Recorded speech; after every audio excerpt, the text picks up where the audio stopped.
Ida, and the wildfires in the West, and the unprecedented flash floods in New York and New Jersey is yet another reminder that these extreme storms and the climate crisis are here.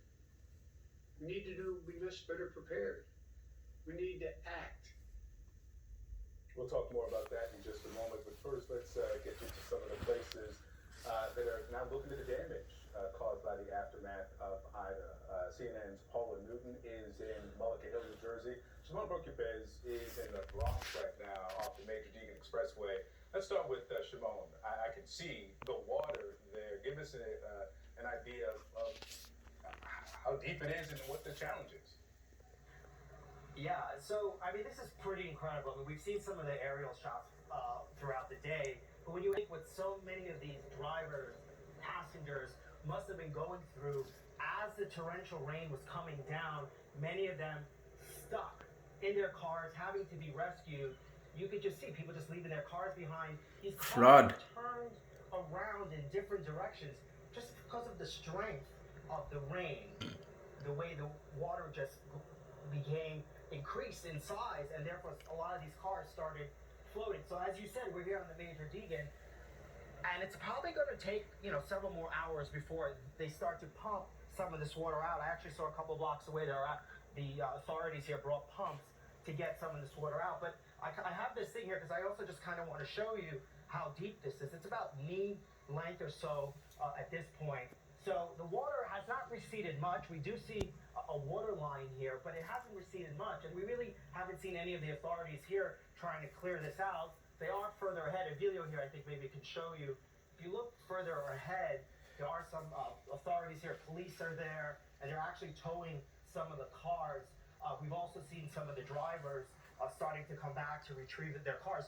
Also, guys, what I'm really struck by is the trucks. Look at the trucks, the number of trucks here on the Deegan. Of course, the Deegan is known for the trucks, for different kind of traffic, because it's such a hub for vehicles and traffic to come into Manhattan, to go out to Connecticut, other parts north, parts south. But look, there's a UPS truck, other delivery trucks. I see a Whole Foods. So it just tells you that people were not expecting this. You have truck drivers, presumably experienced drivers. They can drive through almost anything probably. But you can see even them, they even got stuck here. And this just stretches for probably miles and miles, guys, here. And we'll see what happens here and how they come in and how they start to remove this. But I think the gravity of this situation, seeing the cars as they are here, my God, what some of these people must have been doing. And just to see the cars and how they were spun around and turned around.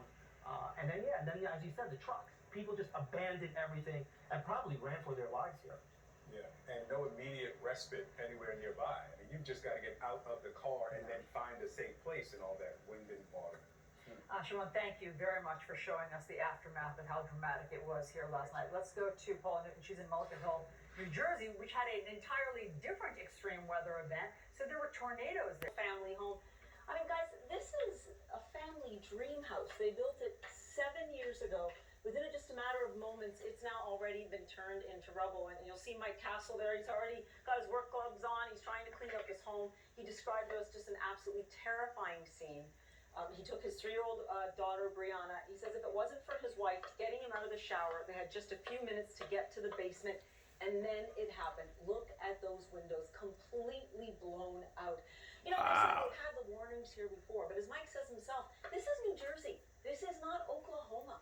And they just were not expecting this. And he said had it not been for the urgency with which his wife was speaking, he does not think they would have gotten out. Now, look, I've said it before. It is a miracle that there have just been minor injuries here and no deaths.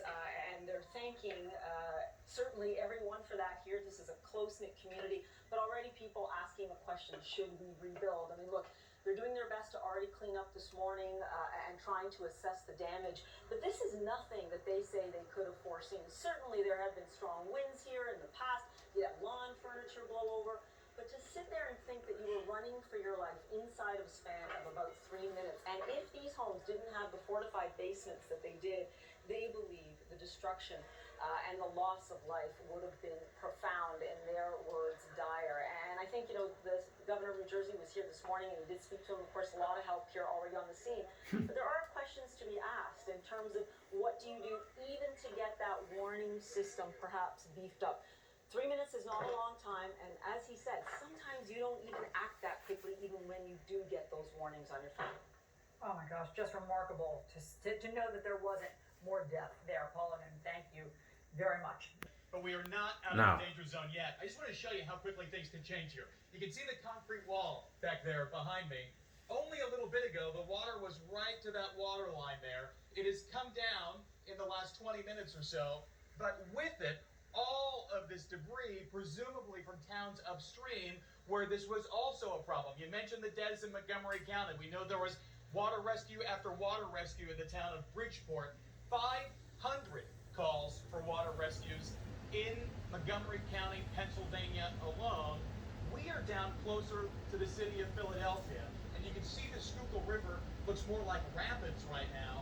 A long time coming when it comes to fully cleaning up what this mess the river is bringing right now. It is dirty, it is filled with trash. I'm seeing lumber, I'm seeing tree trunks, I'm seeing propane bottles, I'm seeing siding from houses off in the distance there. That's Interstate 76, that's the Schuylkill Expressway. And right now, it is a parking lot. If you know Philadelphia, you know how bad the Schuylkill can be. But now it is even worse. It is truly stopped.